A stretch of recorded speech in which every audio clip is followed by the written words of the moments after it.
I'm Beth Wagrovich, Extension Educator with Michigan State University Extension, and I would like to share some safety tips for buying groceries in the grocery store.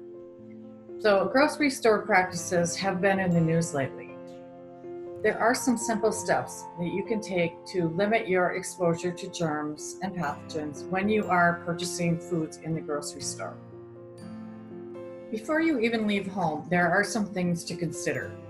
Planning ahead can save you unnecessary trips to the store.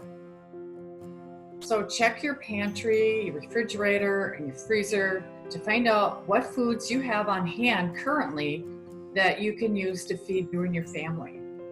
Do you have canned goods, pasta, rice, bread, cereal that you can use? Check your refrigerator for produce and dairy, eggs products, meats. And look in your freezer for frozen meats and vegetables, fruits, and other frozen foods to use up for family meals. Once you know what's on hand, make a plan or a menu. Plan for at least a week or 2 weeks if possible. When you're planning, think about breakfast, lunch, dinner meals. Don't forget about snacks, desserts, beverages that you and your family normally eat or drink outside of mealtime. Once you know what's on hand and you have a menu plan, you can make a shopping list. So remember to think about your staples such as cooking oils, spices, sauces, grains.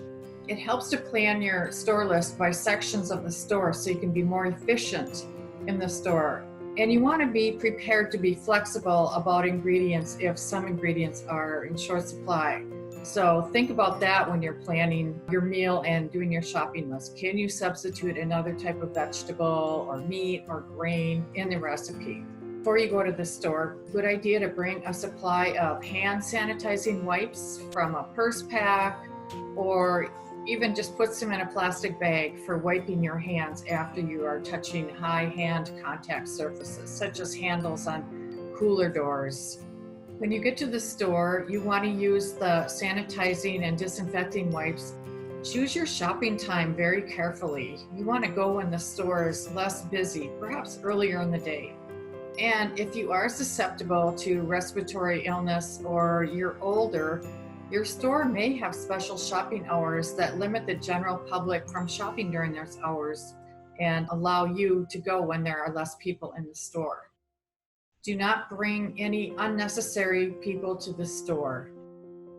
Good rule is one shopper per shopping cart. When you are shopping, you want to be mindful of social distancing. So keep 6 feet away from others while you're going through the store. When you're shopping for produce and other items, you want to touch only the items that you intend to purchase. And that goes for canned goods and dry goods and all that too. Because touching many items can spread germs. Place your produce and your meat separately in single-use bags that are available in the produce and the meat departments, and keep these items separated in your cart. When you're done shopping and you're ready to check out, again, stay 6 feet away from others. Many stores have 6-foot increments marked on the floor. Instead of using cash to pay for your groceries, use a credit card or a debit card if you have one. Also, carry a pen, your own personal pen with you for any purchases that may require a signature. And always avoid touching your face. It's a good idea to sanitize your hands and your credit card after using a touch pad to swipe your card or to sign on the touchpad. Remember that at this time, many stores are not allowing the use of the reusable cloth or plastic shopping bags. If you are able to use those reusable bags, wash and sanitize them after each use.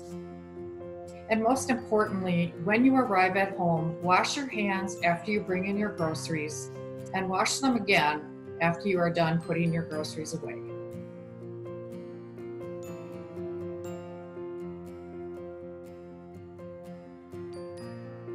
Thanks for listening.